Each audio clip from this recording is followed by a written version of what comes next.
नमस्कार साथियों। आज हम एक आपके सामने एक वीडियो लेकर के आए जिससे बहुत सारे बच्चों के डाउट आते हैं कि सर फॉरेस्ट सर्विस की जो एग्ज़ाम होती है उसके लिए क्या क्वालिफिकेशन होता है, फिजिकल स्टैंडर्ड क्या होता है, कौन व्यक्ति दे सकता है, क्या एग्ज़ाम पैटर्न होता है, कौन व्यक्ति इसके लिए एलिजिबल है, क्या पोस्ट होती है। बिल्कुल आज मैं एक वीडियो लेकर के आया क्योंकि फॉरेस्ट से रिलेटेड कोई भी प्रॉपर कंटेंट मिलता ही नहीं। जो देती है दीप से एकेडमी तो बिल्कुल उसी के लिए जानी जाती है।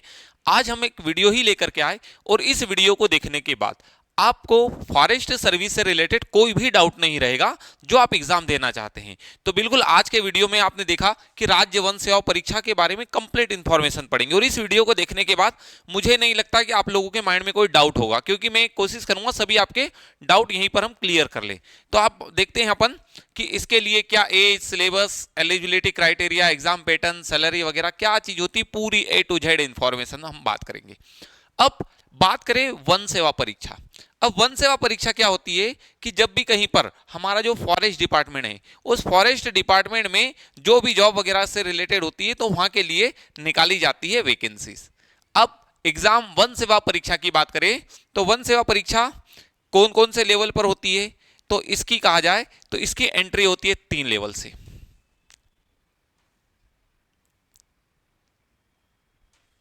कि इसकी एंट्री होती है 3 लेवल से।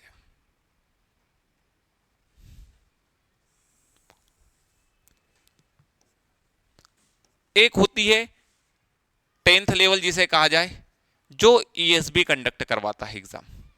कि 10th लेवल की जो होती है वैकेंसी वो होती है ESB कंडक्ट करवाता है। एक दूसरी एंट्री होती है ग्रेजुएशन लेवल बेस पर, और इसे भी मैं कहूं कि ये भी होती है ग्रेजुएशन। कि अब यदि कहा जाए कि व्यक्ति कहीं पर भी फॉरेस्ट डिपार्टमेंट में जाना चाहे तो 3 जगह से जा सकता है। एक होता है 10th लेवल पर जो ESB कंडक्ट करवाती है, यहां पर जो ग्रेजुएशन बेस पर होती है वो होती है MPPSC कंडक्ट करवाता है, और यह भी कहा जाए तो यह होता है UPSC कंडक्ट करवाता है। अब यदि हम कहें कि इसमें भी कौन कौन सी पोस्ट कहां पर होती है, तो इस जो 10th लेवल पर जो ESB कंडक्ट करवाता है वो पोस्ट होती है फॉरेस्ट गार्ड की। अब ग्रेजुएशन बेस पर जो MPPSC कंडक्ट करवाता है तो वो पोस्ट होती है या तो वो ACF होती है या फिर होती है फॉरेस्ट रेंजर। और ग्रेजुएशन बेस पर जो UPSC कंडक्ट करवाता है तो वो पोस्ट होती है IFS, जिसे आप बनता है IFS। और डायरेक्ट यदि इसके पोस्ट की बात करें तो इससे व्यक्ति डायरेक्ट बनता है DCF। ये चीज समझ में आ गई। फॉरेस्ट में जो वन सेवा परीक्षा होती है उसके तहत कितनी जगह से एंट्री की जाती है, तो 3 जगह से एंट्री की जाती है। 10th लेवल पर फॉरेस्ट गार्ड, ग्रेजुएशन जो MPPSC कंडक्ट करवाता है ACF या फॉरेस्ट रेंजर, और ग्रेजुएशन बेस पर जो UPSC कंडक्ट करवाता है वो होती है IFS की पोस्ट होती है। अब हम इसके बारे में जानेंगे, तो ये चीज तो आपको समझ में आ गया। अब अपन चलते हैं कि इसके लिए जो MPPSC कंडक्ट करवाता है ग्रेजुएशन बेस की बात करें तो MPPSC की ही हम बात करें। जैसे जो बच्चे बहुत सारे फॉरेस्ट रेंजर या ACF बनना चाहते हैं उसके लिए 10th लेवल पर ESB कंडक्ट करवाता है, वही उसका क्राइटेरिया है, उसके तहत एग्जाम होती है और वन रक्षक की पोस्ट मिलती है। हम बात करें फॉरेस्ट रेंजर और ACF। अब फॉरेस्ट रेंजर के लिए जो ग्रेजुएशन बेस पर होती है उसके लिए एजुकेशन क्वालिफिकेशन क्या मांगा जाता है, तो उसके लिए एजुकेशन की बात करें तो साइंस, कृषि, इंजीनियरिंग, तकनीकी की किसी भी शाखा में आपको स्नातक होना चाहिए, मतलब ग्रेजुएट होना चाहिए। अब ग्रेजुएट में बहुत सारे, आपने BSc किया किसी भी स्ट्रीम से किया, बायोटेक्नोलॉजी से किया, जूलॉजी से किया, माइक्रोबायोलॉजी से किया, कंप्यूटर से किया, स्टैटिक्स से किया, कोई सी भी BSc किया हो, आप ने यदि BSc किया तो आप एलिजिबल है। अब दूसरी बात, आपका सब्जेक्ट क्या क्या होना चाहिए, तो 11th या 12th, 11th-12th तो सेम हो रहेगी। या तो आप साइंस बैकग्राउंड से ग्रेजुएट हो, साइंस बैकग्राउंड से ग्रेजुएट मतलब सीधी सी बात आपका मैथ्स रहा हो या बायो रहा हो या रहा हो आपका एग्रीकल्चर। 3 ही स्ट्रीम को काउंट किया जाता है, या तो साइंस में मैथ्स रहा हो, बायो रहा हो या एग्रीकल्चर। फिर आप करेंगे BSc। अब जो BSc करेगा तो BSc में जो भी करना हो। दूसरी बात करें एग्रीकल्चर, तो एग्रीकल्चर भी इसमें काउंट है कि एग्रीकल्चर में आपने किया है और आप BSc एग्रीकल्चर है, MSc है, जो भी किया है सब कुछ इसमें एलिजिबल है। यदि किसी व्यक्ति ने जूलॉजी से, जियोलॉजी से किया हुआ एक BSc, वो भी इसके लिए एलिजिबल है। यदि आपने एमएससी किया तो ही, लेकिन मिनिमम क्वालिफिकेशन इसके लिए मांगा गया है ग्रेजुएशन। बात करें इंजीनियरिंग की, तो इंजीनियरिंग में ये हर ब्रांच को लेते हैं, फायर को इसमें काउंटर नहीं किया जाता है। आप कंप्यूटर साइंस से है, आईटी से है, मैकेनिकल से है, इलेक्ट्रिकल से है, इलेक्ट्रॉनिक से है, जिससे भी है आप इसके लिए एलिजिबल है, इंजीनियरिंग वाले देते ही देते। और यहाँ तक कि अभी तो फॉरेस्ट सर्विस में एनआईटी और आईआईटी वाले स्टूडेंट जो होते हैं वो भी सिलेक्ट होकर ट्रेनिंगों पर है, कि आईआईटी वाले बंदे भी इसमें सिलेक्टेड है फॉरेस्ट की पोस्ट पर। दूसरी बात कहा जाए तकनीकी की किसी भी, तो आपके पास में टेक्निकल डिग्री होना चाहिए, तब आप एलिजिबल है। अब यहां से मैं आपको फिर बताऊं, मैंने आपसे पहले कहा कि इस वीडियो को देखने के बाद आपको किसी भी प्रकार का कोई डाउट नहीं रहेगा, कोई डाउट नहीं रहेगा, मतलब मेरी कोशिश ही रहेगी। तो अब यहां से मेरे पास में जो बच्चों के ज्यादातर फोन आते हैं कि सर हमने बीसीए किया है, तो बीसीए है क्या, हम इसके लिए एलिजिबल है क्या? तो बीसीए वाले नॉट एलिजिबल। फिर कुछ बच्चों के मैसेज आते हैं सर हमने बी फार्मा किया है, बी फार्म किया है, तो आप भी क्या है, नॉट एलिजिबल है। अब उसका मैं बताऊं, बीसीए का ऐसा होता है जो आर्ट कॉमर्स स्ट्रीम का होता है, कॉमर्स वाला भी बंदा बीसीए कर सकता है, तो बीसीए को नहीं काउंट करते हैं। आप बीसीए वाले इसके लिए एलिजिबल नहीं है। बी फार्मेसी वाले नॉट एलिजिबल, वो भी इसके लिए एलिजिबल नहीं है, क्योंकि बायो 11 12 में रहा, लेकिन बी फार्मेसी नहीं। आपका बीएससी होना चाहिए, या फिर कहा जाए आप साइंस बैकग्राउंड से, इधर जो भी हो चलेगा, लेकिन ये इसमें एलिजिबल नहीं होते हैं। फिर हम बात करें इसमें आयु सीमा की बात करें, तो क्या होता है, इस फॉरेस्ट की जो वैकेंसी आती है उसमें दो पोस्ट की बात होती है। एक होती है सहायक वन संरक्षक, जिसे कहा जाता है एसीएफ। दूसरी होती है वन क्षेत्रपाल, जिसे कहा जाता है फॉरेस्ट रेंजर। अब सहायक वन संरक्षक जो एसीएफ होता है, उसके लिए 21 वर्ष की आयु पूर्ण कर ली हो, किंतु 40 वर्ष की आयु पूर्ण नहीं की हो, वो इसमें काउंट होता है कि आपने 21 वर्ष तो पूर्ण कर लिए हो। सामान्य के लिए बात कर रहे हैं हम, यूआर के लिए बात कर रहे हैं कि 21 वर्ष पूर्ण कर ली हो, लेकिन 40 वर्ष पूरी नहीं की हो। और इसके बाद में हम बात करें वन क्षेत्रपाल की, तो 21 वर्ष की आयु तो पूर्ण कर ली हो, लेकिन 33 वर्ष की आयु पूरी नहीं की हो। ये हम बात कर रहे हैं यूआर की। अब यदि कोई कैटेगरी वाला है, तो वो इसमें भी कैटेगरी को जो रिलैक्सेशन मिल रहा होता है, तो 5 वर्ष की छूट मिली होती है। 5 वर्ष की छूट आप फॉरेस्ट रेंजर में भी ऐड कर ले। अब कौन व्यक्ति जो अनुसूचित जाति से है, अनुसूचित जनजाति से है, ओबीसी से है, उसके बाद में यदि शासकीय निगम मंडल यदि कहीं पर भी गवर्नमेंट एम्प्लॉय है, वो केंद्र सरकार का हो या राज्य सरकार का हो, यदि गवर्नमेंट एम्प्लॉय है तो उसे 5 वर्ष की छूट मिलेगी। ठीक, एक और यहां पर देख लीजिए, एक होता है परियोजना क्षेत्रपाल।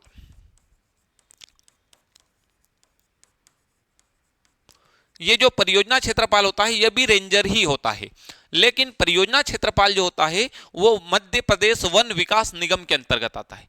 मध्य प्रदेश वन विकास निगम के अंतर्गत आता है। और वन क्षेत्रपाल होता है वो वन विभाग के अंतर्गत आता है। वन विभाग के कारण अंतर्गत आने पर यदि कहा जाए तो वन क्षेत्रपाल गेजेटेड ऑफिसर होता है, परियोजना क्षेत्रपाल नॉन गेजेटेड होता वह भी रेंजर, उसे भी 3 स्टार रहेंगे, सब कुछ रहेगा, लेकिन वन विकास निगम के अंतर्गत आने पर वह नॉन गेजेटेड होता है वन परियोजना क्षेत्रपाल, और वन क्षेत्रपाल गेजेटेड ऑफिसर है।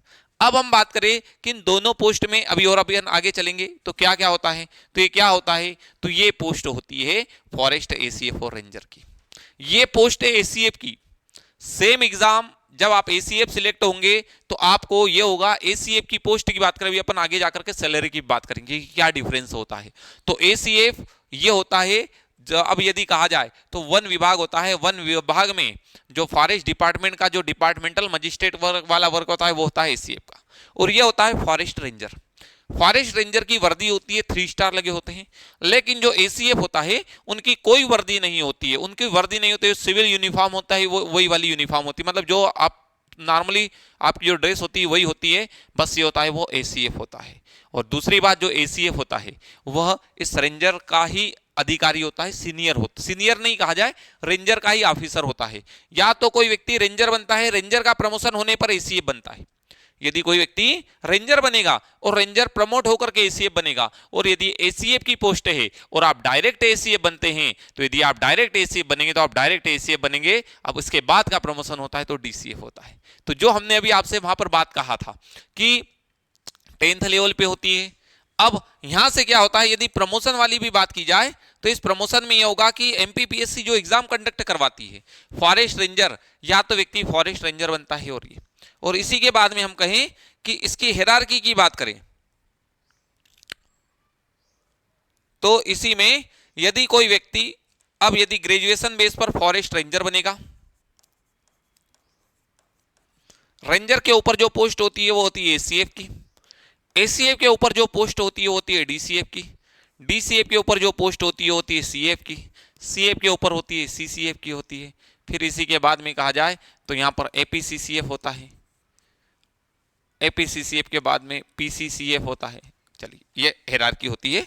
अब यदि हम बात करें कि कौन व्यक्ति कहां पर आ सकता है, तो या तो ग्रेजुएशन बेस पर या तो व्यक्ति डायरेक्ट रेंजर बनता है या फिर बनता है एसीएफ। यदि कोई व्यक्ति रेंजर बना, कोई व्यक्ति रेंजर बना तो उनका पहला प्रमोशन होगा तो बनेगा वो एसीएफ, कि पहले प्रमोशन पे बनेगा एसीएफ। और यदि कोई व्यक्ति डायरेक्ट एसीएफ बना तो उसका पहला ही प्रमोशन होगा और वह पहले प्रमोशन से ही वो शिफ्ट हो जाएगा, एसीएफ से बन जाएगा डीसीएफ। यह कहा जाए तो ये जो पोस्ट है ये राज्य वन सेवा की पोस्ट है, और डीसीएफ की पोस्ट कहा जाए तो ये भारतीय वन सेवा की पोस्ट है। आपको इस वीडियो को देखने के बाद किसी प्रकार का कोई डाउट नहीं रहेगा, हम आपको हर डाउट क्लियर कर देंगे जो आप जानना चाहते हैं। दूसरी बात कहा जाए, इस डीसीएफ की पोस्ट पर ही डायरेक्ट रिक्रूट होती, इसके ऊपर की जितनी भी पोस्ट है ये केवल और केवल प्रमोशन से भरी जाती, कोई डायरेक्ट रिक्रूटमेंट नहीं होती है। यदि कोई व्यक्ति सिलेक्ट होता है तो डायरेक्ट डीसीएफ सिलेक्ट होता है या इन पोस्ट पर सिलेक्ट होता है, जो डीसीएफ होता है वही पीसीसीएफ तक भी जा पाता है। ये तो इधर राज्य वन सेवा से भारतीय वन सेवा में ही जाने के लिए। लेकिन एसीएफ के साथ में इतना अच्छा है कि यदि कोई व्यक्ति एसीएफ बनेगा पहला ही प्रमोशन होगा और बनेगा डीसीएफ। यदि कोई व्यक्ति एसीएफ बनेगा तो राज्य वन सेवा में चयनित होगा, पहले ही प्रमोशन के बाद में वो बन जाएगा भारतीय वन सेवा में।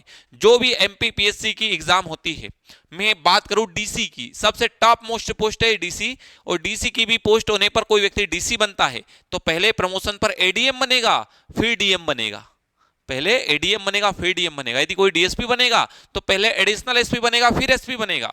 लेकिन फॉरेस्ट सर्विस इसीलिए इस एसीएफ की पोस्ट को कहा जाता है कि पहला ही प्रमोशन होता है और राज्य वन सेवा से भारतीय वन सेवा में डीसीएफ बन जाता है व्यक्ति। इस लेवल की पोस्ट है ये फॉरेस्ट। और दूसरी बात, जितने भी बच्चे अभी एसीएफ बने हैं उन्होंने एमपीपीएससी की भी एग्जाम देना बंद कर दी। बोले सर डीसी वाला पार्ट है वो मिले तो ठीक, नहीं तो एमपीपीएससी की जितनी भी पोस्ट उससे कहीं गुना पोस्ट अच्छी है एसीएफ की पोस्ट, क्योंकि डिपार्टमेंटल वर्क है, डिपार्टमेंट को ही देखना है और उसके बाद पहले ही प्रमोशन में आप उस लेवल पर पहुंच जाएंगे। चलो फिर अपन चलते हैं, आपने देख ही लिया है। फिर बात करें कि शारीरिक मापदंड, सबसे ज्यादा बच्चों के यहीं पर हमारे पास मैसेज भी आते हैं और बच्चे यहाँ पर डाउट भी होता है कि सर क्या मांगा जाता है और कितना कहा जाता है। अब आप इसे देखें, जितने भी इसके लिए एलिजिबल है, फिजिकल स्टैंडर्ड क्या मांगा गया है, ऊंचाई मांगी गई है। किसके लिए? अनारक्षित, एससी और ओबीसी, अनुसूचित जाति, अन्य पिछड़ा वर्ग और यूआर। इसके लिए जो मेल होता है, मेल मतलब पुरुष के लिए 163 सेंटीमीटर हाइट मांगी गई और इसी में फीमेल के लिए मांगी गई 150 सेंटीमीटर। सबसे ज्यादा यदि बच्चों को डाउट रहता है तो यहीं से रहता है और आप इसे अच्छे से समझिए। आप अपनी कैटेगरी को, जो भी वीडियो देख रहा है आप अपनी कैटेगरी में देखेंगे, यदि आप उसमें आते और इससे ज्यादा है तो आप बिल्कुल उसके लिए एलिजिबल है। तो हमने क्या कहा, यूआर, एससी और ओबीसी के लिए, मेल के लिए 163 सेंटीमीटर, फीमेल के लिए 150 सेंटीमीटर।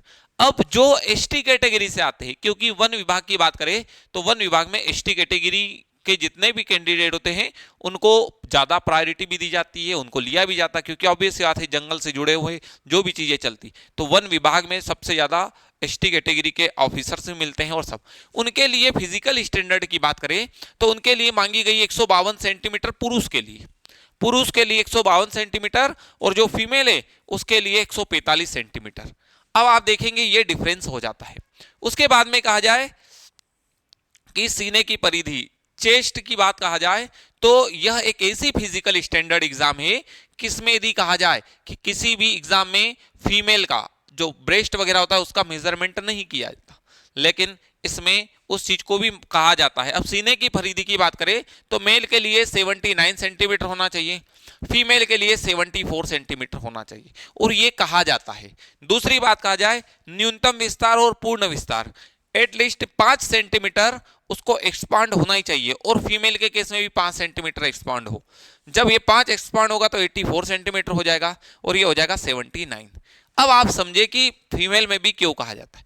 एक्चुअल में यदि कहा जाए तो फॉरेस्ट डिपार्टमेंट में, फॉरेस्ट में पैदल चलने का काम होता है। अब कोई व्यक्ति प्रॉपर चल ही नहीं पाएगा, जब चल ही नहीं पाएगा तो उसकी सांस फूलने लगेगी, और जिसके लंग्स प्रॉपर होंगे तो जैसे भी आप पूरी एयर इंस करेंगे आपका 5 सेंटीमीटर एक्सपांड हो ही जाता है, आपका जो चेस्ट वगैरह रहेगा वो इतना एक्सपांड हो ही जाएगा, और इतना।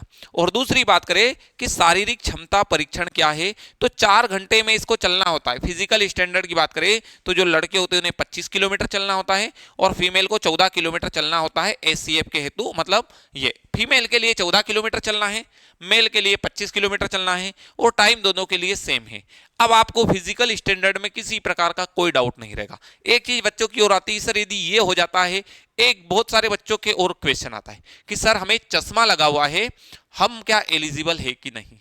यदि आपको चश्मा भी लगाना तो आप एलिजिबल है, बस नंबर बहुत ज्यादा नहीं होना चाहिए, थोड़ा बहुत चलता है तो आप उसके लिए एलिजिबल है। और बहुत सारे बच्चे जो फॉरेस्ट ऑफिसर बने ना उनको लगा ही हुआ है, नो डाउट, कोई दिक्कत नहीं, तो आप बिल्कुल उस लेवल पर करें। तो आपको ये फिजिकल स्टैंडर्ड पता चल गया, कितना चलना होता है, क्या होता है। अब बात करें अपन और आगे बात चर्चा करेंगे। तो यदि आपको ये डाउट भी क्लियर होगा, यदि आपको चश्मा लगा हुआ है तो भी आप एलिजिबल है, बिल्कुल दे सकते हैं। बस आप जैसे जैसे स्टेप बाय स्टेप देखेंगे तो आपको इन चीजों पे क्लियर होना चाहिए कि आप जो जो मांगा गया है उस स्टैंडर्ड में आते हो।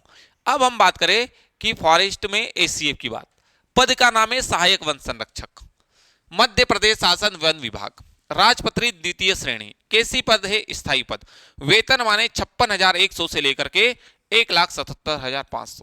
आप देखेंगे कि यह पोस्ट है तो 5400 ग्रेड पे, 5400 रुपये ग्रेड पे की जॉब है, और ये तो 56,100 से स्टार्ट है। और दूसरी बात कहा जाए कि ये ना 7th पे के अकॉर्डिंग है, अब 8th पे लगेगा तो इनकी सैलरी कहां जाएगी, उस लेवल की पोस्ट है। अब इसके लिए क्वालिफिकेशन क्या मांगा है, तो आपके पास में विज्ञान, कृषि, इंजीनियरिंग, तकनीकी की किसी भी शाखा में स्नातक की उपाधि जो वहां पर मांगा है वही। दूसरी बात करें प्रशिक्षण, तो इनकी फॉरेस्ट डिपार्टमेंट की ट्रेनिंग बड़ी जबरदस्त होती है, और यदि कहा जाए सबसे अच्छी ट्रेनिंग होती तो फॉरेस्ट डिपार्टमेंट की होती। आप इस वीडियो को पूरा देखें, हम लास्ट में आपको वो भी बताएंगे कि कैसे कुछ चीजें कि कैसे होती है, कहां पर होती है, क्या क्या चीजें होती है। तो एसीएफ के प्रशिक्षण की बात करें तो 2 वर्ष की पत्रोवधि लेने हेतु वन विद्यालय देहरादून अथवा शासन द्वारा निर्धारित उसके समकक्ष भारतवर्ष के किसी अन्य प्रशिक्षण वन विद्यालय से प्रशिक्षण प्राप्त करना होगा। 2 वर्ष का प्रशिक्षण विभाग में प्राप्त करना होगा एवं नियमानुसार विभागीय परीक्षा उत्तीर्ण करना होगी। अब यदि कहा जाए देहरादून में भी है, कोयम्बटूर में भी ट्रेनिंग चलती है, क्योंकि एसीएफ के लिमिटेड सेंटर है, और देहरादून और कोयम्बटूर ही ज्यादा चलता है। 2 साल की ट्रेनिंग होती है, और 2 साल की ट्रेनिंग लेने के बाद आपको विभाग में भी आपकी जो एग्जाम होगी उसे क्वालिफाई करना, मतलब करना ही पड़ेगा। और इनका कार्य क्या है, वानिकी संबंधी समस्त कार्य, फॉरेस्ट्री से संबंधित जितने भी कार्य होंगे सब कुछ देखना है एसीएफ को, लेकिन ये देखते नहीं, एक्चुअल में मैनेज करते हैं प्रॉपर तरीके से। तो एसीएफ के बारे में आपको सभी चीज पता चल गई। हमने वहां पर उसका क्वालिफिकेशन तो यहां पर भी है, जो फिजिकल स्टैंडर्ड अभी हमने देखा वही सबके लिए है। सैलरी की बात करें तो ये है 5400 ग्रेड पे की जॉब है।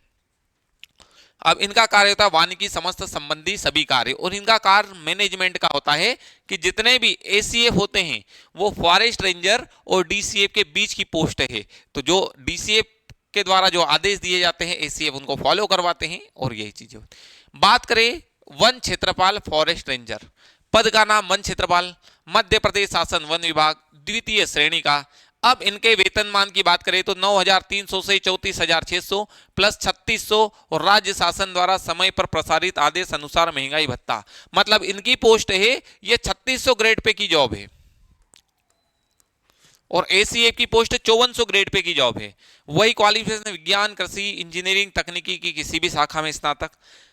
अब इनकी बात की जाए तो इनका 18 माह का प्रशिक्षण होता है, इनका 18 माह की पत्रोवधि लेने तो वन विद्यालय देहरादून अथवा शासन द्वारा जो भी इसके कार्य है प्रशिक्षण वन विद्यालय से प्रशिक्षण प्राप्त करना होगा। यहाँ पर फिर लिखा 18 माह का प्रशिक्षण प्राप्त करना होगा, नियमानुसार विभागीय परीक्षा उत्तीर्ण करनी होगी। इनका काम है वनों का प्रबंधन, विकास एवं सुरक्षा। आप देखेंगे वानिकी एवं समस्त कार्य आते हैं यहाँ पर, फॉरेस्ट मैनेजमेंट, फॉरेस्ट का डेवलपमेंट एंड फॉरेस्ट का प्रोटेक्शन। आप जो फॉरेस्ट रेंजर होता है उनके पास में एक रेंज बनी हुई होती है, उस रेंज के अंतर्गत उनके पास में डिप्टी रेंजर होते हैं, फॉरेस्ट गार्ड होते हैं। फॉरेस्ट रेंजर का काम होता है उस पूरे फॉरेस्ट वाले एरिया को मैनेज करना। मैनेज कैसे करना, वहां पर पौधे भी लगेंगे, पौधे लगे हुए हैं तो उनकी सुरक्षा भी करना है, वहां पर वाइल्ड लाइफ भी है, वाइल्ड लाइफ की भी सुरक्षा करना है, और जो एरिया ब्लैंक हो, खाली हो, वहां पर पौधे लगाना भी है। जो खाली जगह है वहां पर लगाना, लगे हुए उनकी सुरक्षा करना और उनको मैनेजमेंट करना, यही कार्य होता है फॉरेस्ट रेंजर का। अब आपको दोनों के वर्क में भी डिफरेंस समझ में आ गया होगा और ये चीजें भी समझ में आ गई होगी। और मेरी कोशिश यही रहेगी कि इस वीडियो को देखने के बाद में आपको किसी प्रकार की चीजें मतलब दूसरी बार देखना ही नहीं पड़ेगा, आपको पूरी चीजें यहीं पर क्लियर हो जाएगी। अब हम बात करें कि इसकी एग्जाम तो आपने देखा कि फिजिकल स्टैंडर्ड ये है, ये पोस्ट होती है, इतनी सैलरी होती है, लेकिन इसमें रिक्रूटमेंट कैसे होती है। तो भर्ती की बात करें तो चयन प्रक्रिया जो होती है उसके 5 क्रमिक चरण होते हैं। अब यह एग्जाम कंडक्ट कौन करवाता है, तो इस एग्जाम की बात करें तो यह एग्जाम एमपीपीएससी कंडक्ट करवाता है, जो हमने शुरू में ही बात की थी कि फॉरेस्ट में 3 लेवल पर भर्ती होती है। हम बात कर रहे हैं फॉरेस्ट रेंजर और एसीएफ। पहली बात करें तो राज्य वन सेवा प्रारंभिक परीक्षा। अब ये कौन सी है, तो एमपीपीएससी आपने सुना होगा, एमपीपीएससी सिविल सर्विस होती है। उस एमपीपीएससी सिविल सर्विस के साथ ही फॉरेस्ट सर्विस भी होती कि उसके साथ में ही फॉरेस्ट सर्विस भी होती है, तो वही होती है, कैसी एग्जाम होती है। और सबसे अच्छी और सबसे बेस्ट बात, इसमें आपको किसी प्रकार से डिस्क्रिप्टिव लिखना ही नहीं होता है। प्रीलिम्स भी ऑब्जेक्टिव दो, मेंस भी ऑब्जेक्टिव दो, और केवल ऑब्जेक्टिव बेस एग्जाम में जो पढ़ना होता है सॉलिड पढ़ना होता है और ऑब्जेक्टिव बेस ही सिलेक्शन होता है। सिविल सर्विस ऐसा कोई इसमें प्रॉब्लम नहीं है। दूसरी बात, बहुत सारे बच्चे जो सिविल सर्विस की तैयारी कर रहे थे, जब वो सिविल सर्विस में नहीं चयन हो पाए तो फॉरेस्ट सर्विस में आए, और फॉरेस्ट सर्विस में भी एसीएफ की पोस्ट बहुत सारे सिविल वाले उठा रहे। 2023 की बात करें, शशांक जैन जी जिन्होंने एमपी में टॉप किया, फर्स्ट रैंक लगी, वो सिविल सर्विस की प्रिपरेशन करने वाले थे। 2024 की बात करें, मोहित कुमार शर्मा जी जो कि सिविल सर्विस की तैयारी कर रहे थे, 6 मेंस लगातार बैक टू बैक लिखी, लेकिन वो फॉरेस्ट में आए और फॉरेस्ट की तैयारी की और एसीएफ बने। तो जो सिविल वाले बच्चे वो खुद अब फॉरेस्ट में आके और ये चीजें कर रहे, तो क्या होता है, इसकी जो एमपीपीएससी की जो प्रीलिम्स होगी वही फॉरेस्ट सर्विस की भी प्रीलिम्स होगी। कैसी होगी, ऑब्जेक्टिव होगी, ओएमआर आधारित होगी, बिल्कुल ऑफलाइन एग्जाम होगी। कैसे होगा, तो ऋणात्मक मूल्यांकन। अब एमपीपीएससी ने माइनस मार्किंग स्टार्ट कर दी है, इस कारण से इसकी एग्जाम कैसे होगी, नेगेटिव मार्किंग के साथ में होगी, नेगेटिव मार्किंग के साथ। आपने देखा प्रीलिम्स हो गई। मेंस की बात करें तो मेंस में क्या होगा, अभी हम इससे रिलेटेड और भी चीजों को डिस्कस करेंगे आगे जाकर के, प्रीलिम्स में क्या है, मेंस में क्या है, उस पर भी हम चर्चा करें। मेंस की बात करें तो वस्तुनिष्ठ प्रकार के ओएमआर आधारित प्रश्न होंगे, ऋणात्मक मूल्यांकन होगा नेगेटिव मार्किंग के साथ। और सबसे बड़ी और सबसे अच्छी बात जो बच्चे जानना चाहते हैं, केवल एक पेपर होगा, एक पेपर ऑब्जेक्टिव के साथ, ऋणात्मक मूल्यांकन के साथ, मतलब एक पेपर ओएमआर पर नेगेटिव मार्किंग के साथ में पेपर होगा, केवल एक पेपर मेंस में, और वही डिसाइड कर देगा आप एसीएफ बनेंगे, रेंजर बनेंगे या बाहर होंगे। एक ही पेपर में सब कुछ होता है। अब इसके बाद में यदि कहा जाए जिनकी निकलती है वो होता है साक्षात्कार। साक्षात्कार कौन लेता है, लोक सेवा आयोग मध्य प्रदेश के द्वारा लिया जाता है। अब हम थोड़ा सा यहां पर फिर चर्चा करते हैं। जैसे भी एमपीपीएससी अपना नोटिफिकेशन जारी करता है, नोटिफिकेशन जारी करने के बाद वो अपनी पोस्ट को जारी करता है कि हमने इतनी पोस्ट के लिए वैकेंसी निकाली है। जब जितनी पोस्ट के लिए वैकेंसी निकाली है तो उसमें SC, ST, OBC, UR, EWS सभी की होगी। जितनी पोस्ट, अब थोड़ा सा इसे और समझ ले तो आपका डाउट यहां पर भी नहीं रहे कि प्रीलिम्स में तो क्या होंगे, सब लोग फॉर्म भरेंगे कि प्रीलिम्स में जितने भी लोग होंगे उतने फॉर्म भरेंगे। प्रीलिम्स के बाद जब एग्जाम देंगे तो प्रीलिम्स के बाद मेंस में, यहीं पर अपन लिखते हैं, फॉर्म जितने भी लोग एलिजिबल होंगे, जो मतलब क्राइटेरिया रखते हैं, सब लोग लें। जितने भी व्यक्ति है उसके 20 गुना, उसके 20 गुना लोग बैठेंगे मेंस में। अब 20 गुना कैसे, आप ओवरऑल की बात करें, आप कैटेगरी वाइज बात करें, जो भी कैटेगरी वाइज होगा उसके अकॉर्डिंग 20 गुना लोग आएंगे। एक चीज और, इस फॉरेस्ट सर्विस में मेल और फीमेल का कोई अलग कट ऑफ नहीं होता है, जो कट ऑफ होता है सेम कट ऑफ होता है। लड़कियों के लिए कोई अलग से कट ऑफ नहीं होता है, ना पोस्ट रिजर्व होती है।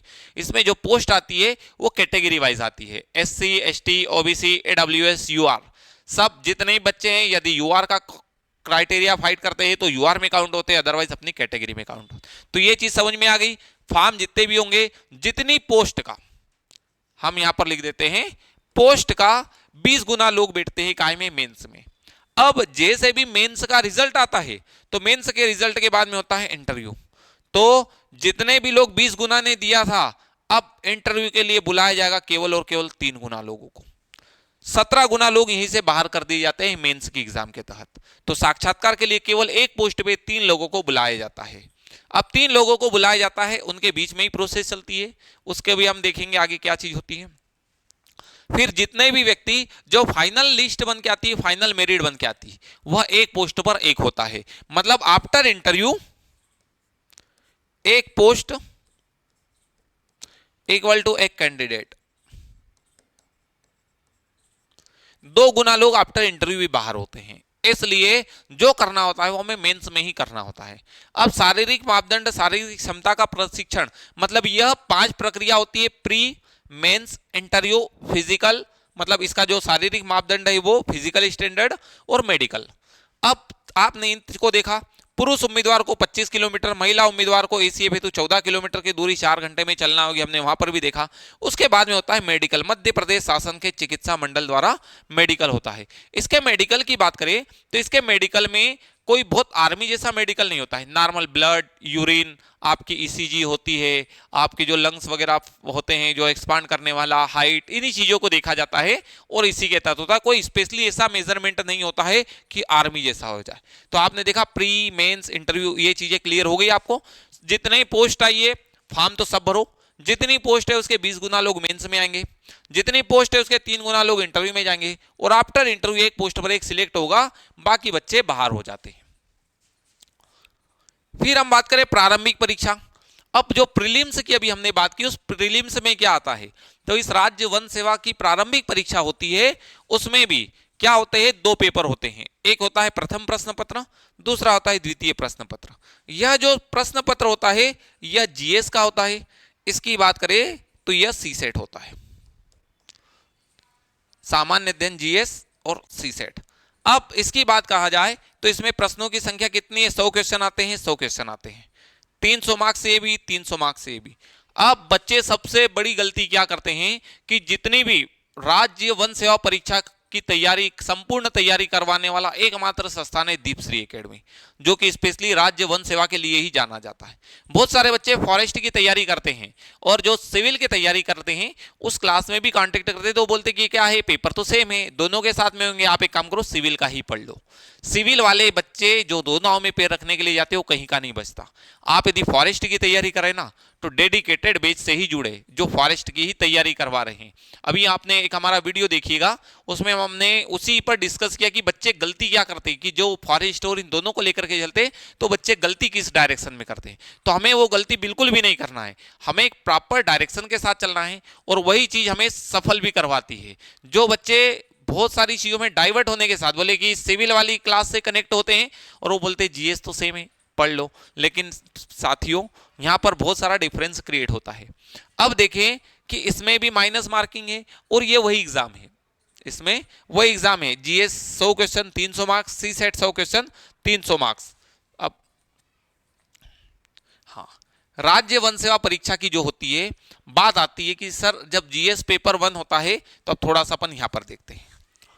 इसमें होते हैं 100 क्वेश्चंस 300 मार्क्स। इस पेपर 2 में भी होते हैं 100 क्वेश्चन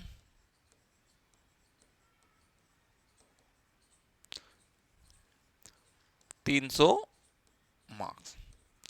अब इस चीजों को समझना यहां से आपको समझ में आ जाएगा कि एक्चुअल में फॉरेस्ट और ये डिफरेंस कहां पर हो जाता है।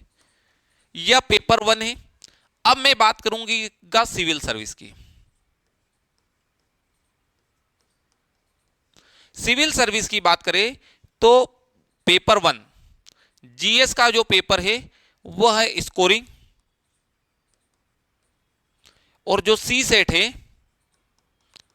वह है क्वालिफाइंग। आप जितना भी करेंगे यहीं से स्कोर होगा, यहीं से, और बाद में आप देखने के लिए जाएंगे तो इसमें कि इसमें मेरिट जो बनेगी वो बनेगी केवल और केवल जीएस के पेपर से। ये आपको समझ में आ गया सिविल सर्विस और फॉरेस्ट कैसे डिफरेंस हो जाता है। अब यहां पर आप देखें कि आपने क्या देखा कि इस सिविल सर्विस के लिए जीएस स्कोरिंग है, सी सेट क्वालिफाइंग है, मेरिट बनेगी जीएस से, और आपको इस सी सेट में केवल क्वालिफाइंग करना है। अब हम बात करेंगे फॉरेस्ट सर्विस की।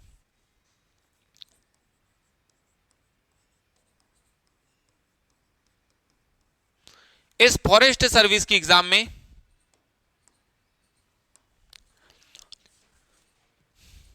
आपका जो जीएस है वह भी स्कोरिंग है, सी सेट है वह भी स्कोरिंग है। अब यहां पर जो मेरिट बनेगी वो दोनों पेपर मतलब 600 मार्क्स में से बनेगी, और यहां पर जो मेरिट बनेगी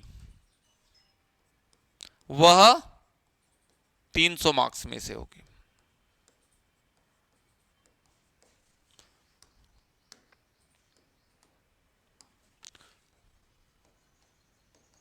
कि यहां पर मेरिट, इसलिए जो फॉरेस्ट सर्विस की तैयारी करते हो सी सेट को बहुत अच्छा करते हो, क्योंकि यहीं पर सबसे ज्यादा स्कोर किया जाता है और यहीं से, और आप जीएस में थोड़ा कम भी रहे चलेगा यहां पर। अब बहुत सारे बच्चों के माइंड में ये डाउट आएगा कि सर जब परीक्षा एक होती है तो क्या करें। हम कहे परीक्षा एक होती है लेकिन इसके रिजल्ट दो बनते हैं, इसके रिजल्ट दो बनते हैं। जब आप एग्जाम देने के लिए जाते हैं, ओएमआर सीट पर गोला फिलअप करते हैं, तब आपसे पूछा जाता है कि आप सिविल सर्विस के लिए दे रहे, फॉरेस्ट के लिए दे रहे, या दोनों के लिए दे रहे। यदि आप सिविल सर्विस के लिए दे रहे तो आपका रिजल्ट केवल सिविल सर्विस के लिए काउंट होगा, यदि आप फॉरेस्ट सर्विस के लिए दे रहे तो आपका फॉरेस्ट के लिए काउंट होगा, और आप बोथ के लिए करते हैं तो दोनों के लिए रिजल्ट बनेगा। हो सकता है कोई बच्चे सिविल सर्विस की प्रीलिम से ही क्लियर नहीं कर पाए, प्रीलिम से नहीं निकले सिविल सर्विस, क्यों, कट ऑफ ज्यादा गया, उसके मार्क्स कम थे, लेकिन उसकी फॉरेस्ट सर्विस की निकल जाए, क्यों, क्योंकि उसके जीएस में तो कम थे, उसने सीसेट में बहुत अच्छा स्कोर किया। और यही कारण होता है फॉरेस्ट सर्विस वाली जो चीजें होती है वो यहीं से डिफरेंस क्रिएट करती है, क्योंकि हमें फॉरेस्ट के लिए सीसेट पढ़ना होता है। जो बच्चे ऑब्जेक्टिव, और मैं आपसे फिर कहूं बहुत सारे बच्चे फैक्चुअल बहुत अच्छा पढ़ना जानते हैं, इसको देखे बहुत सारे बच्चे जॉब में हैं, वो कोई पटवारी है, कोई पुलिस कांस्टेबल है, कोई वन रक्षक है, कोई अलग अलग रेलवे में जॉब कर रहे हैं, अलग अलग जगह जॉब करते हैं, लेकिन अपनी जॉब के साथ में यदि टाइम मिलता और थोड़ा थोड़ा भी समय मिलता ना, आप बहुत अच्छे से तैयारी करें, बहुत अच्छे से तैयारी करें, आप वहां पर भी सिलेक्ट होंगे। इस वीडियो को भी आगे देखिए, मैं आपको हर वो चीज बताऊंगा कि क्या व्यक्ति कर सकता है तो हम कहीं डेफिनेट कर सकता है, और किया भी है तो नौकरी के साथ कर सकते हैं। फिर बच्चों के माइंड में आता है कि सर ये एग्जैक्ट मिलेगी कहां चीजें। दीपश्री एकेडमी राज्य वन सेवा परीक्षा की संपूर्ण तैयारी करवाने वाला एकमात्र संस्थान है मध्य प्रदेश का, जो फॉरेस्ट सर्विस के लिए ही जाना जाता है और उसकी तैयारी करवाता है। हमारी ऑनलाइन क्लासेस भी है, ऑफलाइन भी क्लासेस है, आप कहीं से भी है, कहीं पर भी हो, आप हमारे ऑनलाइन कोर्स को भी ज्वाइन करेंगे ना, आपको डेडिकेटेड फॉरेस्ट के अकॉर्डिंग ही सभी चीजें पढ़ाई जाएगी, और आप उसे एक बार इतने अच्छे लेवल पर करें कि आपको कोई रोक ना पाए। और ऑफलाइन तो ऑफलाइन क्लासेस पर रहेगी, ऑनलाइन तो आप हमारी एप्लीकेशन से भी पढ़ सकते हैं, तो वहां पर आपको कंप्लीट चीजें मिलेगी। और फैक्चुअल एग्जाम जो होती है वो एक डायमेंशंस में वर्क करती है। फॉरेस्ट सर्विस वही एग्जाम है कि आपको एक प्रॉपर डायरेक्शन में तैयारी करेंगे तो आपको कोई रोकने वाला नहीं, आप डेफिनेट सक्सेस होंगे ही होंगे। तो ये समझ में आ गया कि मेरिट बनती है प्रीलिम्स में इससे। अब अपन फिर आगे चलें, फिर बात करें मेंस एग्जाम। तो मेंस एग्जाम क्या होती है, तो मेंस की एग्जाम में आपके पास में केवल और केवल एक पेपर होगा, इसमें एक पेपर होगा, कितनी 15 यूनिट होगी, 15 यूनिट के 150 क्वेश्चन होंगे और 450 मार्क्स की एग्जाम होगी। प्रीलिम्स में 2 पेपर थे, यहां पर एक ही पेपर है। अब उस पेपर के बाद में चीजें समझ में आएगी कि क्या क्या होता है। और हमने पहले बताया फॉर्म जितने भरेंगे उतने, जितनी पोस्ट है उसके 20 गुना लोग मेंस देंगे। अब मेंस का जब रिजल्ट आएगा तो मेंस के बाद क्या होता है, इंटरव्यू। इंटरव्यू वाले बच्चों के लिए अब यदि कहा जाए तो इंटरव्यू वाले बच्चों के लिए जो बुलाया जाएगा तो इसके 3 गुना लोगों को बुलाया जाएगा। अब राज्य वन सेवा मुख्य परीक्षा का जो पाठ्यक्रम होता है उसमें क्या होता है, पार्ट ए होता है। इस पार्ट ए में 5 यूनिट होती है। इस पार्ट बी की कहा जाए तो पार्ट बी में 10 यूनिट होती है। अब इसमें मैं पूरा सिलेबस डिस्क्राइब नहीं करूंगा।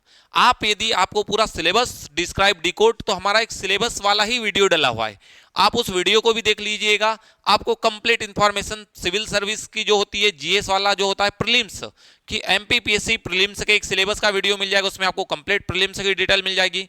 फॉरेस्ट मेंस की बात करें तो इसका जो मेंस का सिलेबस है पूरा हमने डिफाइन किया है, उसके साथ में आपको वो चीज मिल जाएगी। तो आप उस वीडियो को देखें, वहां से आपको पूरा सिलेबस ही पता हो जाएगा, सभी चीजें पता चल जाएगी। अब हम बात करें कि इसमें कितनी यूनिट है, हमने कहा कि 15 यूनिट आ रही है इस पेपर में, 15 यूनिट। 10 क्वेश्चन की बात करें,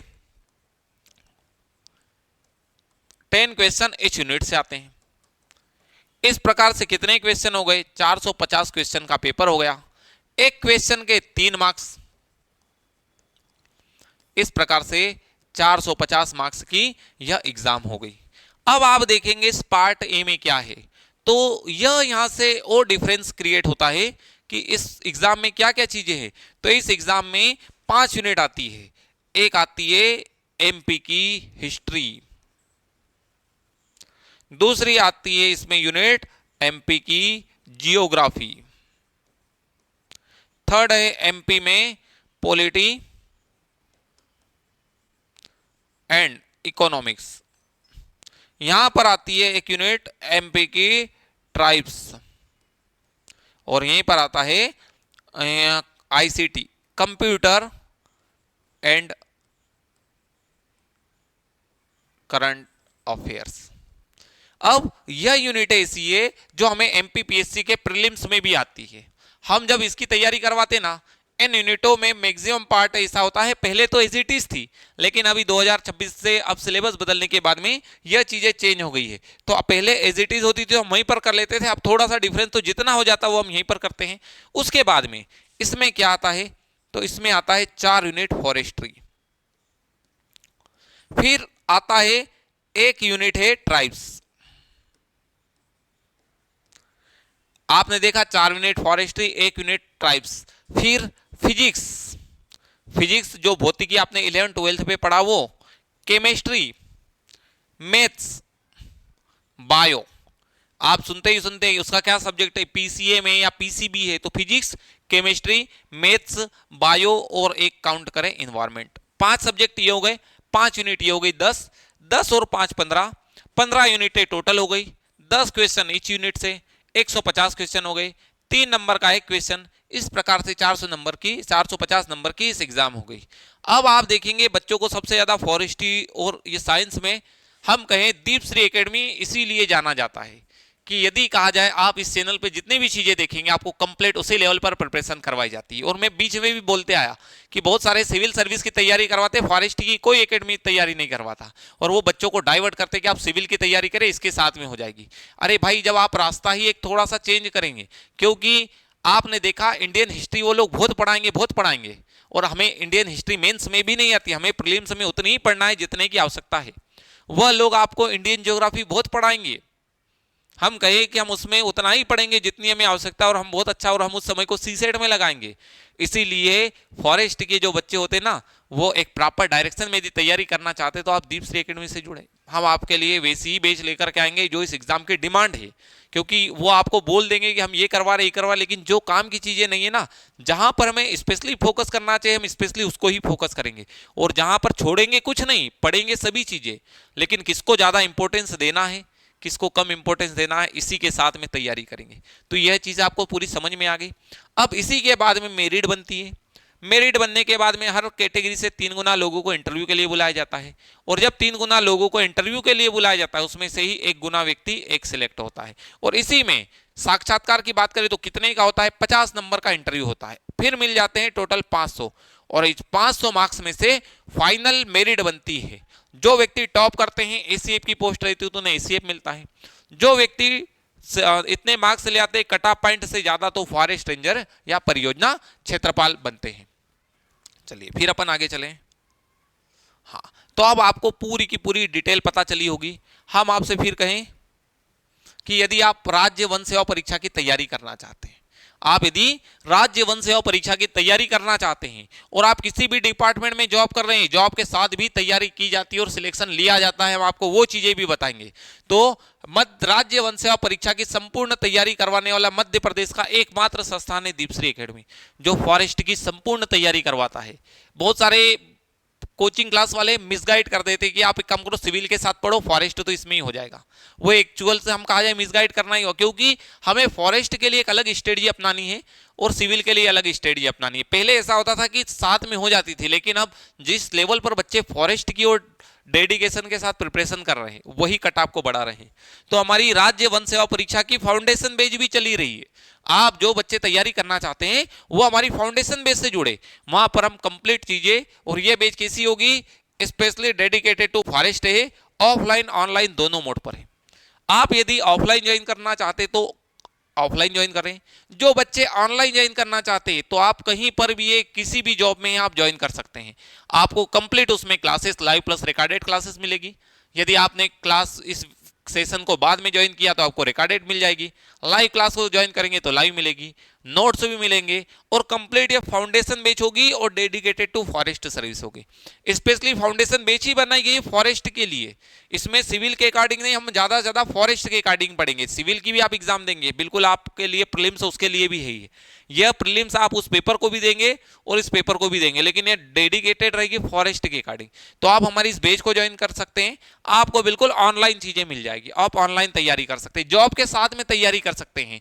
आउट ऑफ जो हमारा ऑफलाइन सेंटर कहीं से भी आप ज्वाइन होना चाहे, आप इंडिया के कहीं से भी ज्वाइन होना चाहे कर सकते हैं। क्योंकि हमसे बहुत सारे बच्चे जो यदि कहा जाए जो सीआईएसएफ में है, बीएसएफ में है, रेलवे में है, अदर स्टेट में जॉब कर रहे हैं, वो भी बच्चे फॉरेस्ट की स्पेशली उसी के पर्पस पे तैयारी कर ही रहे हैं। तो आप बिल्कुल हमारी इस बेस से जुड़ सकते हैं। फाउंडेशन बेच रहेगी और राज्य वन सेवा परीक्षा की संपूर्ण तैयारी करवाने वाला एकमात्र संस्थान है दीपश्री एकेडमी।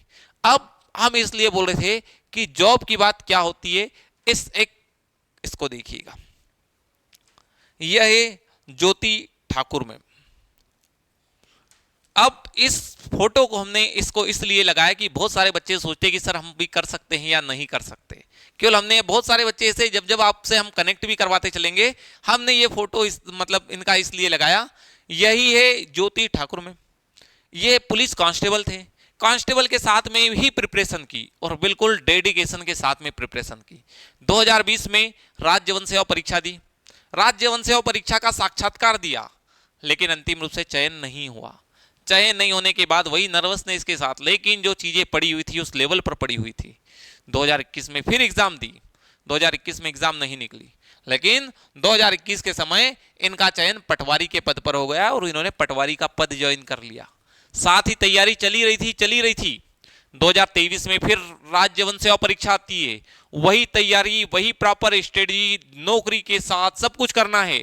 फिर एग्जाम दी और एमपी में टॉप किया, एमपी में 3rd रैंक लगी 2023 में, और 2023 में मध्य प्रदेश शासन फॉरेस्ट डिपार्टमेंट ज्वाइन किया।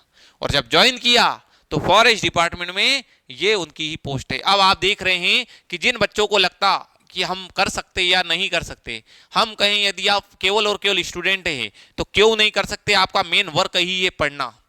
और जो व्यक्ति जॉब के साथ में ऐसी पोस्ट पा सकता है तो जो केवल स्टूडेंट है वो क्यों नहीं पा सकता। और जो जॉब के साथ में तैयारी करना चाहते हैं वो भी कर सकते हैं, क्योंकि पुलिस की नौकरी में जो टाइम मिलता है वो उन्होंने कैसे मैनेज किया वो उनकी स्ट्रेटजी थी। आप भी अपना टाइम निकाल के कर सकते हैं। और ये बिल्कुल आप देखेंगे उन्हीं की चारों फोटो है। और हम कहें ना कि आपकी यह छलांग केवल आपकी उन्नति नहीं है, बल्कि हर उस मेहनती छात्र के लिए एक उम्मीद है जो बड़े सपने देखने की हिम्मत रखता है। हम कहे व्यक्ति के ड्रीम तो बड़े होते हैं, लेकिन यदि आप करना चाहे तो क्या नहीं कर सकते, कि क्या नहीं करना। तो आप देखेंगे इस लेवल की तैयारी करें कि आपको कोई रोकने वाला ना हो। बिल्कुल आप 2020 से लेके 24 तक में देखेंगे तो जमीन से लेके आसमान का फर्क हो चुका और बहुत बड़ा डिफरेंस होता है, बहुत बड़ा एसीए अपने आप में बहुत बड़ी पोस्ट है और व्यक्ति क्या नहीं कर सकता, केवल और केवल व्यक्ति बहाने करता है कि मेरे से नहीं हो रहा और ये नहीं हो सकता। यदि आप करना चाहे तो क्या नहीं कर सकते। दूसरी चीज, इनका कोई टारगेट था ही नहीं सिविल सर्विस देना, ये फैक्चुअल बहुत अच्छे थे, फैक्चुअल पढ़ना है, फैक्चुअली देना है और उस एग्जाम को देखा, उसके अकॉर्डिंग किया और कर सकते हैं। जो बच्चे पहली बार तैयारी करना चाहते हैं, जिन्हें प्रॉपर तरीके से करना है, आप अपना एक ही एम रखे प्रॉपर डेडिकेशन से। बस दिक्कत ये होती है कि बच्चे रास्ता भटकते जाते हैं और जो व्यक्ति रास्ता भटकता है वो भटकते ही रह जाता है। क्यों? क्योंकि उसका डायरेक्शन ही चेंज हो जाता है, उसे पता ही नहीं चलता कि धीरे धीरे कैसे। आप एक अपना एम बनाओ, प्रॉपर गाइडेंस लो और प्रॉपर गाइडेंस के साथ में फुल प्रिपरेशन के साथ में तैयारी में लग जाए। आपकी एग्जाम कोई नहीं रोक सकता यदि आपने सही से मेहनत कर ली। और राज्य वन सेवा परीक्षा में कहूं, प्री कहे मेंस कहे, सब कुछ एक साल की तैयारी है। 9 महीने 10 महीने की तैयारी में यदि इस पूरी एग्जाम को फाइनल सिलेक्शन लिया जा सकता है, क्योंकि हमें पूरा ऑब्जेक्टिव बेस पढ़ना है, लिखने की कोई आवश्यकता ही नहीं है। बस आपका मेंटर प्रॉपर होना चाहिए, आप प्रॉपर तरीके से तैयारी कर सके। तो हम आपसे फिर कहे कि यदि आप राज्य वन सेवा परीक्षा की तैयारी करना चाहते हैं तो आप एक प्रॉपर डायरेक्शन में करें, भटके नहीं, क्योंकि बच्चे भटकते भटकते भटकते ही रह जाते हैं। और हमने इसको इसीलिए लगाया था कि आप भी समझ सके कि पुलिस कांस्टेबल के बाद पटवारी, पटवारी के बाद में एसीएफ और ये एसीएफ, ये होता है एसीएफ। और जो बच्चे करना चाहते हैं ना, आप बिल्कुल उसी मोड पर तैयारी करें। अभी आपको हम आगे और दिखाएंगे। अब बहुत सारे बच्चों को लगता है कि सर फॉरेस्ट रेंजर क्या होता है, कैसे?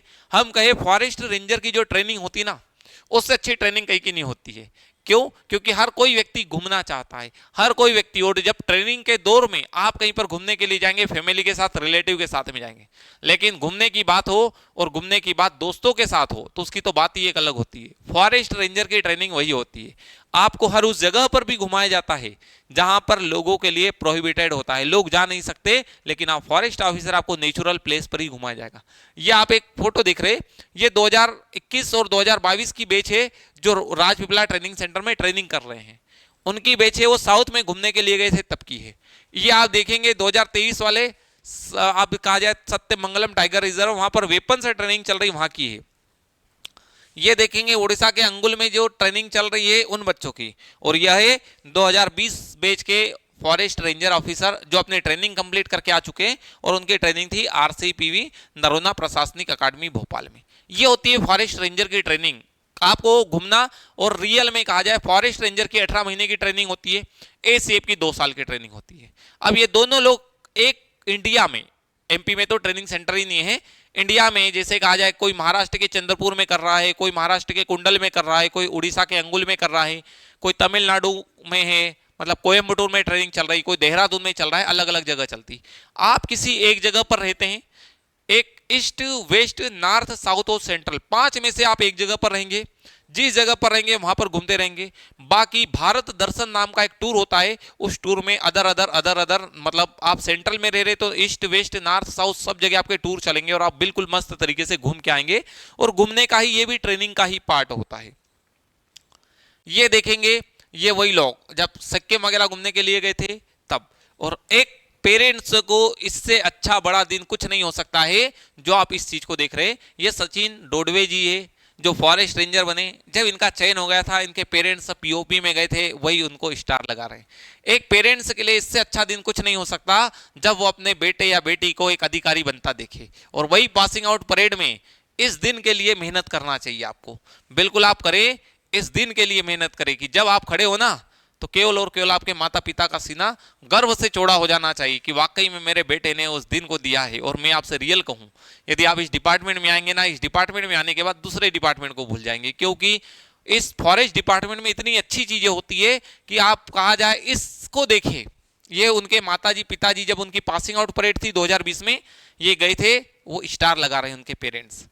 दूसरा और आप देखेंगे कि ये वही बेच वाले हैं, ये जब घूमने के लिए गए, साउथ में घूमने के लिए गए, साउथ का कल्चर रामेश्वरम मंदिर है वहां का, ये भी आप देखेंगे पासिंग आउट परेड। और ये भी काजीरंगा वगैरह घूमने के लिए गए वो।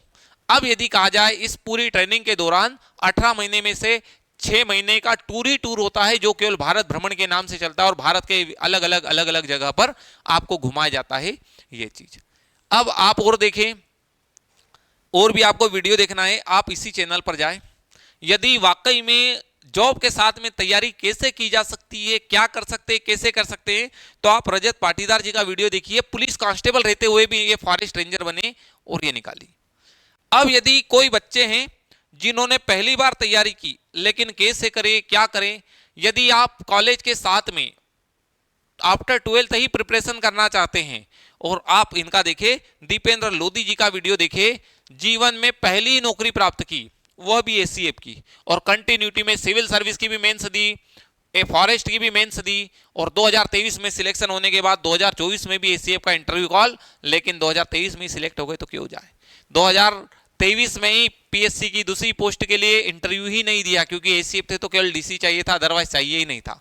तो वहां, और यदि किसी व्यक्ति को संघर्ष के साथ बार बार टूटने के बाद कैसे खड़ा हुआ जाता और देखा जाता है, तो आप देवेंद्र सिंह जी पटेल जी का वीडियो देखिए। इस वीडियो को देखने के बाद देखेंगे इनकी 2021 में फर्स्ट रैंक लगी थी, और इस वीडियो को देखने के बाद जिन बच्चों को लगता ना कि हम नहीं कर सकते, कर सकते, इनकी जैसी सिचुएशन थी, उस सिचुएशन को देखेंगे तो कौन नहीं कर सकता, हर व्यक्ति कर सकता है। बस आप में जुनून होना चाहिए वो करने का, उस लेवल पर मेहनत करना आना चाहिए, और आप बिल्कुल यह वीडियो जरूर देखिएगा। इनके भी कहा जाए, ये रजत पाटीदार जी पुलिस कांस्टेबल के बाद में बने।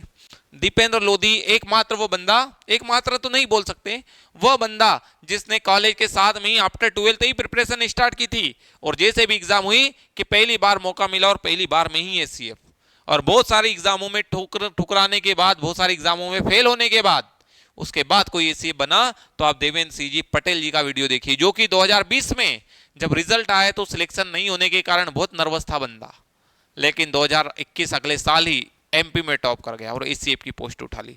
तो आप इन वीडियो को जरूर देखिएगा। और भी यदि जितने भी बच्चे हैं, आप यदि तैयारी करना चाहते हैं तो जुड़िए दीपश्री एकेडमी के साथ। हमारी एप्लीकेशन है, आप प्ले स्टोर से एप्लीकेशन डाउनलोड कर सकते हैं। हमारे सोशल मीडिया प्लेटफॉर्म है, Facebook, Telegram, Instagram, Deepshree academy के सोशल मीडिया प्लेटफॉर्म से भी जुड़ सकते हैं। साथ ही हमारा ये यूट्यूब चैनल है, इस पर तो ही है।